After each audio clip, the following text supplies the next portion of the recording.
Halo semuanya, kembali lagi di channel gue ya. Di sini gue mau sharing nih terkait average down atau terkait investasi saham ya di Indonesia. Jadi pernah nggak sih kalian tuh kepikiran gitu? Kalian misalnya beli suatu emiten saham Indonesia, di mana kalian tuh yakin banget nih si saham ini tuh bakal growing 5 tahun ke depan lah atau 10 tahun ke depan ya, dimana pada suatu momen atau suatu hari itu si saham mengalami penurunan yang lumayan signifikan, misal sampai 10% lah atau 15% atau 20% ya. Mungkin banyak dari kalian pernah mengalami hal tersebut ya, dan kalian merasa aduh gue pengen banget nih untuk average down saham ini gitu ya. Tapi nggak yakin nih apakah si sahamnya bakal naik secepatnya atau dan sebagainya. Kadang baru juga turun 2%, 3%, wah menggebu-gebu banget nih. Wah, gue harus average down nih, takut ketinggalan gitu. Soalnya kapan lagi nih saham turun sampai segini dan ini turun 3% ya. Padahal kan ada potensi bakal turun lagi ya. Dan juga kita nggak tahu market kedepannya seperti apa, dan soalnya kita juga nggak bisa melihat masa depan ya, kurang lebih seperti itu.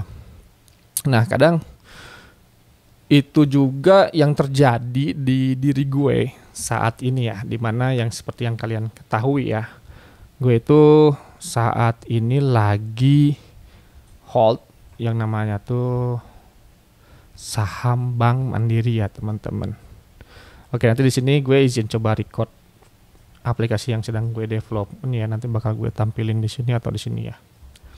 Nah, gue tuh kadang kepikiran nih, wah ternyata si sahamnya tuh turun sampai segini. Kalau misalnya gue kadang mikir juga, kalau misalnya di bulan depan turun segini, gue beli di harga segini, kira-kira gue average harganya tuh bakal berapa ya teman-teman. Nah, gue tuh kadang suka buka juga kalkulator. Ada tuh kalau nggak salah tuh kalkulator online average saham ya. Itu kalian bisa searching aja di browser atau dan sebagainya. Itu banyak ya berseliweran. Kadang sering gue buka juga tuh. Dimana di situ kalian bisa nentuin misalnya harga beli kalian berapa. Terus kalian pengen average di harga berapa, nanti keluar tuh average after pembeliannya berapa. Nah itu sebenarnya kadang gue butuh banget gitu si kalkulator seperti itu ya. Dan juga sering gue buka tuh kadang kalau misalnya si saham ininya lagi turun lah atau lagi naik kenceng banget, itu sering gue buka, gue tulis dulu tuh misalnya mau beli segini, itu kira-kira average-nya berapa, terus masih worth it kan nih gue belinya pas di harga segini atau nunggu turun dulu gitu kan. Soalnya untuk rencana investasi gue sih, gue tetap ngerancangin juga untuk average down juga ya. Kalau misalnya beli suatu saham dan gue yakin saham itu bagus dari sisi fundamental dan sebagainya, lalu tiba-tiba turun, gue kadang ngerencanain ini kalau misalnya turunnya sampai 10%, itu gue bakal average down, dimana average downnya tuh nggak langsung all in, bertahap ya. Misalnya turun 10%, gue average downnya ya 10% dari total investment gue di saham itu ya. Misalnya invest 400 juta nih saham Bank Mandiri, taunya turun sekitar 10%, gue bakal beli lagi tuh nominalnya tuh kurang lebih 40 jutaan ya di saham tersebut apabila sahamnya tuh turun sekitar 10%. Dan itu kadang gue harus ngitung dulu nih, kalau misalnya beli segini average-nya tuh jadi berapa gitu ya. Kadang juga suka ada tuh di otak gue tuh pikiran-pikiran, aduh kalau cuman dapatnya segini, coba gue naikin nih lotnya, jadi misalnya awalnya pengen beli 100 lot, gue naikin deh jadi 200, kira-kira berapa sih average yang gue dapet gitu. Nah, dari keresahan itu yang sering-sering gue buka di browser lah, kalkulator dan sebagainya kayak gitu, akhirnya gue punya ide buat implementasi kalkulator tersebut di aplikasi yang sedang gue bikin ini ya, aplikasi Melek Finansial ini, dimana ya biar bisa lebih ringan juga. Soalnya kan kalau browser tuh dibuka ya perlu akses internet dan sebagainya. Kalau untuk aplikasi ini sih kalau baru dibuka misalnya internetnya lambat, ini masih possible bisa dipakai tuh si kalkulatornya ya. Contoh kayak gini lah untuk kalkulatornya ya. Di sini gue bikin nih kalkulator yang namanya average saham. Dimana kalian bisa ngitung kalian tuh pengen average di angka berapa, terus nanti hasil akhirnya tuh kalian dapat berapa gitu ya. Kita langsung contoh aja di sini ya. Di sini gue contoh untuk real cash ya. Saham yang sedang gue pegang tuh yang kalian ketahui juga ya, yaitu saham Bank Mandiri ya.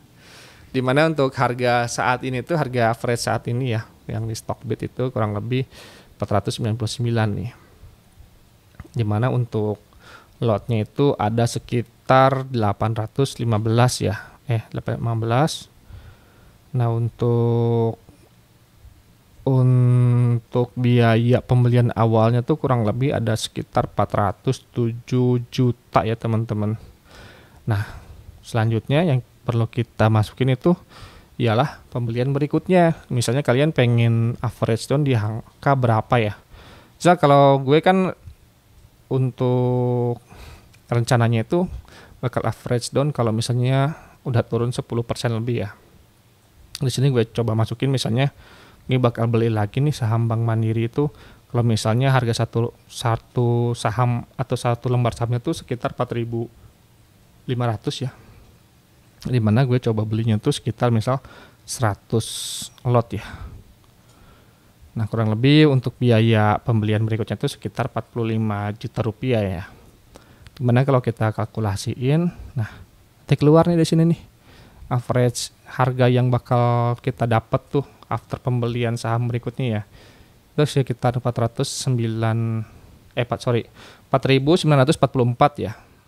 Nah kalian tinggal coba pikirkan lagi, renungkan lagi apakah oke dengan harga segitu dan untuk average-nya segitu, atau misalnya kalian punya ide liar lagi, wah kok segini ya average-nya gitu, atau gue tunggu aja pas harganya 4.000. Kalau itu pun kalau kejadiannya gak jadi 4.000. Contoh di sini misalnya masukin 4.000 gitu ya, dengan biaya pembelian berikutnya 40 juta ya, dengan lotnya tuh sekitar 100, klik button kalkulasi lagi. Nah ini beda lagi harganya ya teman-teman. Average harganya itu jadi 4.890. Meskipun cuman beda 2 digit itu lumayan ya, bisa dibilang itu kalau by persentasi ya. Nah, itu kadang gue suka eksperimen juga di sini. Kalau misalnya wah cocok nih kalau harganya segini gue beli lagi dah segini gitu misalnya. Atau enggak misalnya tadi 4.500 gitu. Wah kapan lagi nih Bank BRI 4.500 kalau dividennya aja bisa sampai 10% lebih ya kalau kita beli di harga 4.500.